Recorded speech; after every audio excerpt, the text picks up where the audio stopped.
ሰላም ጤና ይስጥልኝ ተመልካቾቻችን ከትግራይ ቴሌቪዥን የአማርኛ ቋንቋ ዜናዎቻችን ይዘን ቀርበናል ከዜናዎቹ ጋር ማዕድ ኃይለ በቅድሚያም የኢትዮጵያ የግብርና የሽግግር ኢንስቲትዩት የመቀለ ቅርንጫፍ ከአይሪሽ ኤድ በድጋፍ የተሰጡ 4 ትራክተሮችና 5 የእህል ማውቂያ ማሽን ለአምራች ዩኒዮኖች አስረከበም።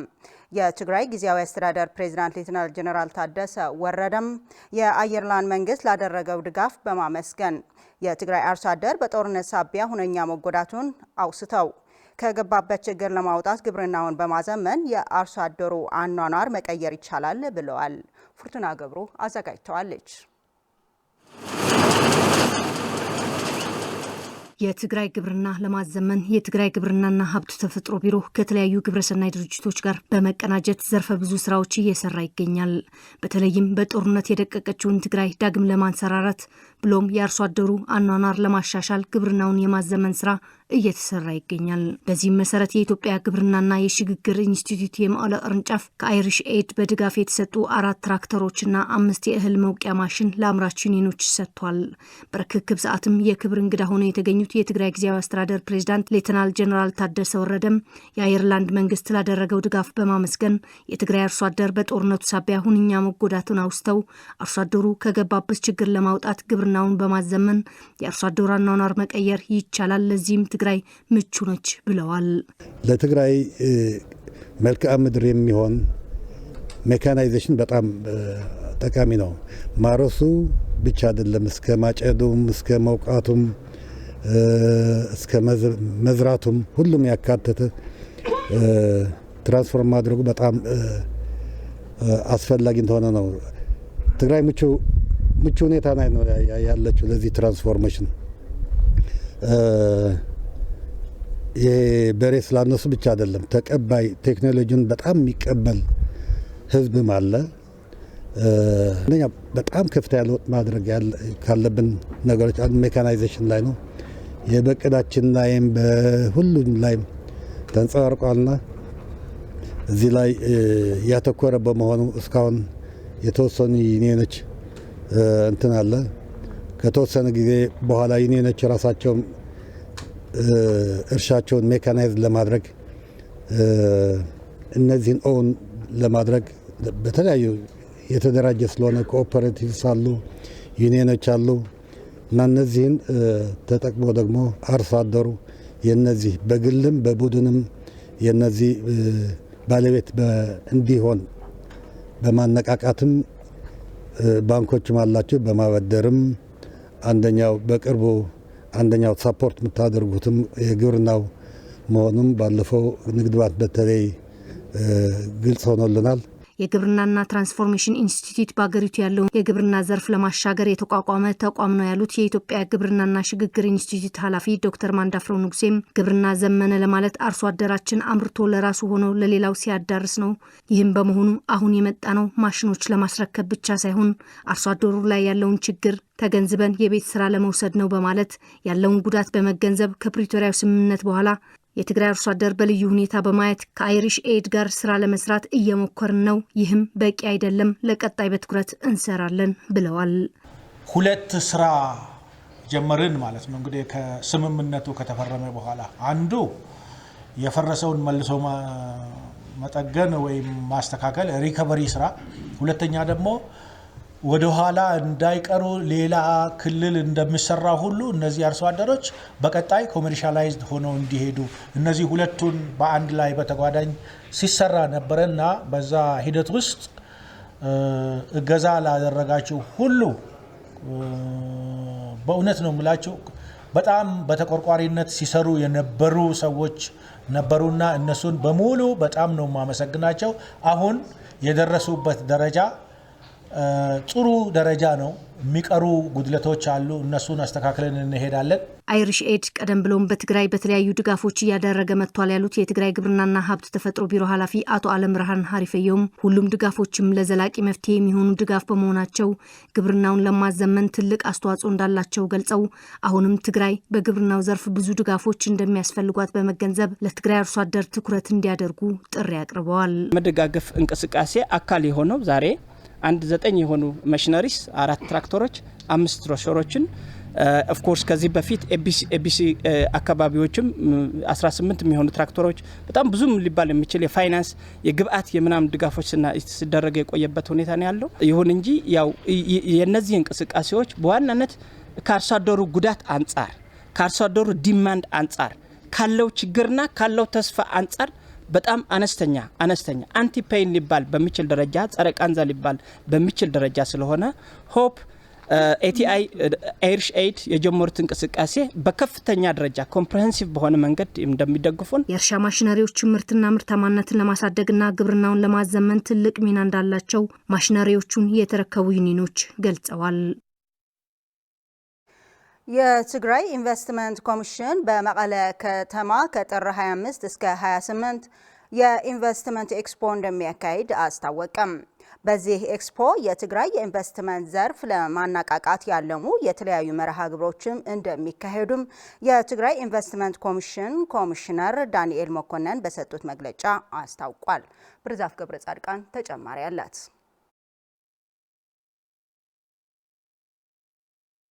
የትግራይ ኢንቨስትመንት ኮሚሽን በትግራይ የተካሄደው ጦርነት ተከትሎ የተዳከመ ኢንቨስትመንት ዘርፍ ለማነቃቃት ያለመ በመቀለ ከተማ ከጥር 25 እስከ 28 ኤክስፖ እንደሚካሄድ አስታወቀ።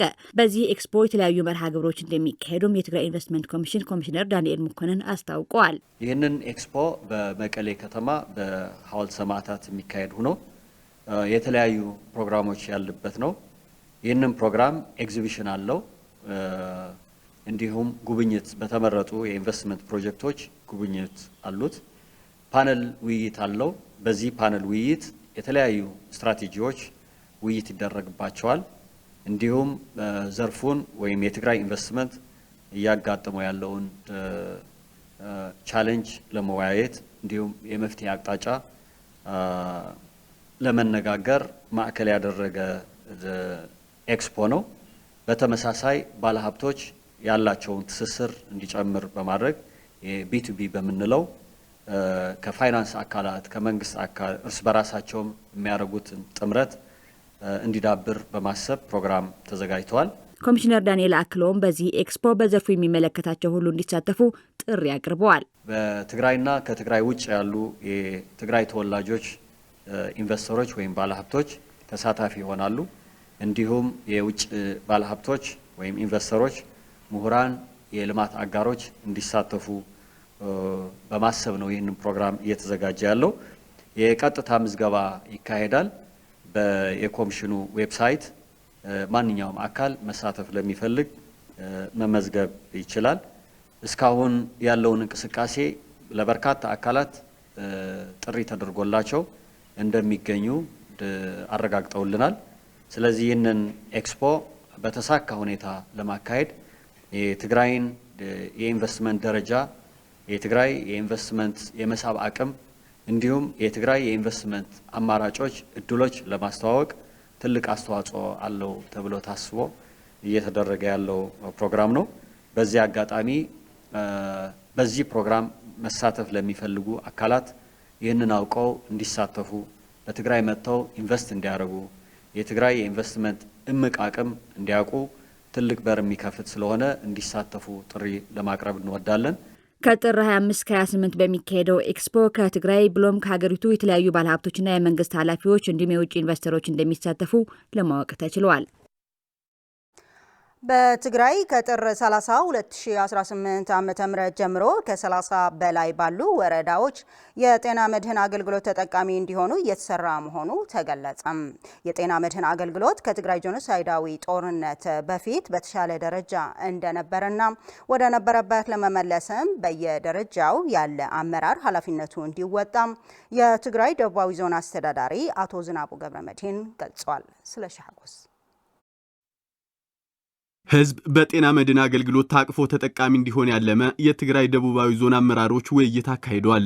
የውይይቱ ተሳታፊዎችም በጤና መድን አገልግሎት ለመጠቀም ክፍያ የከፈሉ ወይም የፈጸሙ ወገኖች አገልግሎት ማግኘት ያልቻሉ በመኖራቸው አገልግሎቱን ለማስፋትና አዳዲስ አባላትን ለማፍራት በሚደረገው ሂደት ላይ እንቅፋት እየፈጠረ መሆኑን በመግለጽ ያለውን ክፍተት ታርሞ ህዝብ በፍትሃዊ ዋጋ አገልግሎቱ ተጠቃሚ እንዲሆን በትኩረት ሊሰራበት እንደሚገባ ይገልጻሉ።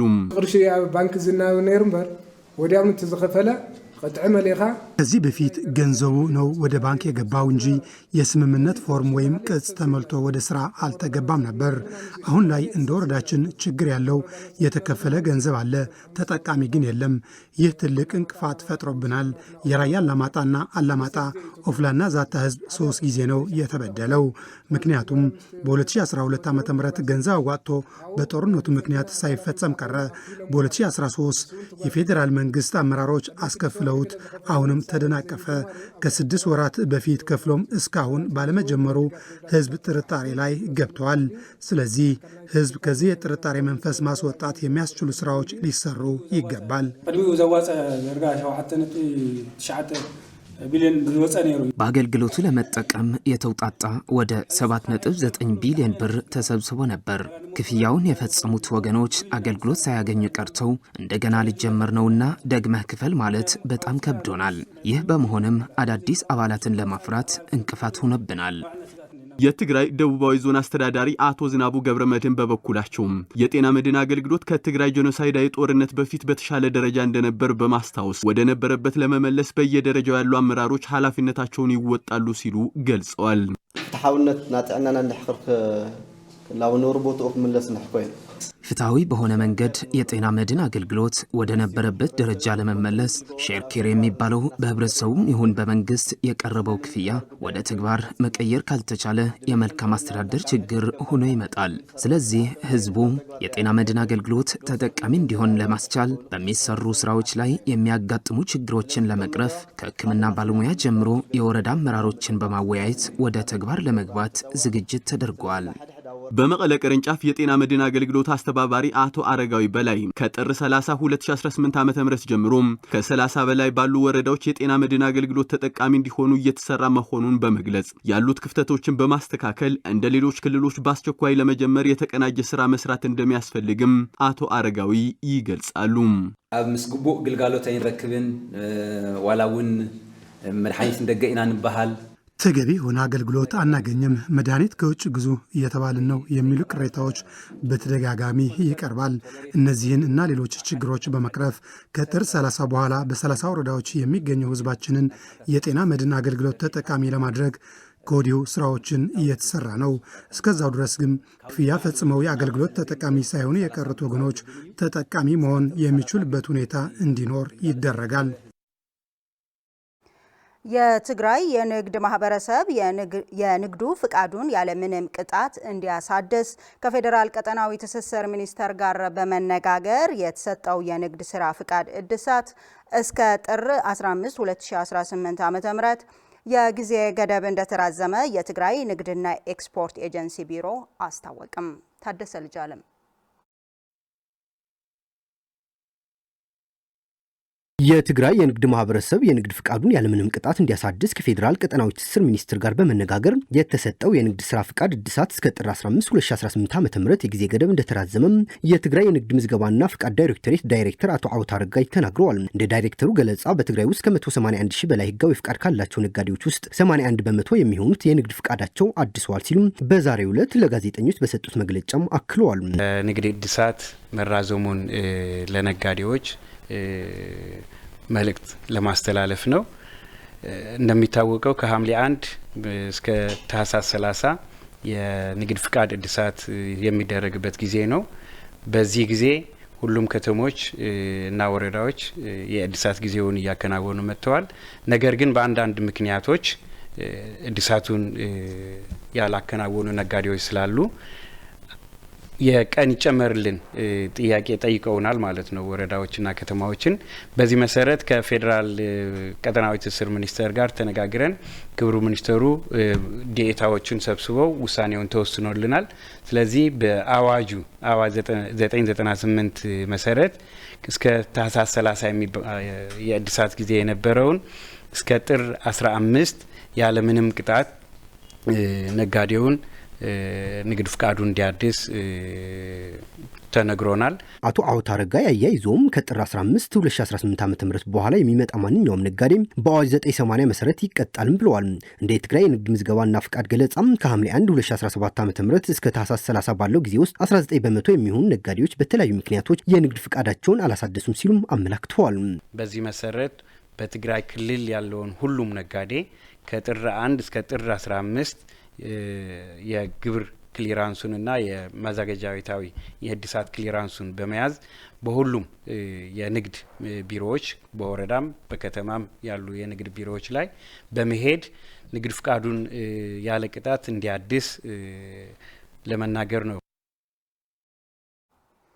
ከውጭ የአሜሪካው ፕሬዝዳንት ዶናልድ ትራምፕ በኢራን ላይ ከባድ ጥቃት እንደሚፈጽሙ በድጋሜ ተናገሩ። በኢራን የተባባሰ ባለው ህዝባዊ ተቃውሞ ተከትሎ የጸጥታ ኃይሎች በሚወስዱት እርምጃ የሚገደሉ ሰዎች ቁጥር በየዕለቱ እየጨመረ ወደ 40 መድረሱን የመብት ተቆርቋሪ ቡድኖች እየተናገሩ ነው። ሰሎሞን አስመላሽ President Donald Trump has a new warning for Iran as a new wave of deadly protests spread across that country. በኢራን የሚካሄደውን ህዝባዊ ተቃውሞ 2 ሳምንታት ባስቆጠረበት በአሁኑ ወቅት የአሜሪካው ፕሬዚደንት ዶናልድ ትራምፕ በኢራን ላይ ከባድ ጥቃት እንደሚፈጽሙ በድጋሜ ተናገሩ።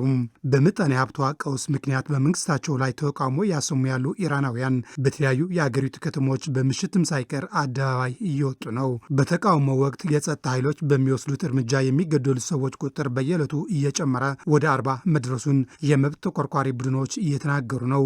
ትራምፕ ይህንን የመንግስት እርምጃ የሚቀጥል ከሆነ ጣልቃ እንደሚገቡ ባለፈው ሳምንት አሳውቀው የነበረ ሲሆን አሁንም የኢራን ባለስልጣናት ተቃዋሚዎቹን የሚገድሉ ከሆነ ክፉኛ እንደሚመቱ ዝተዋል።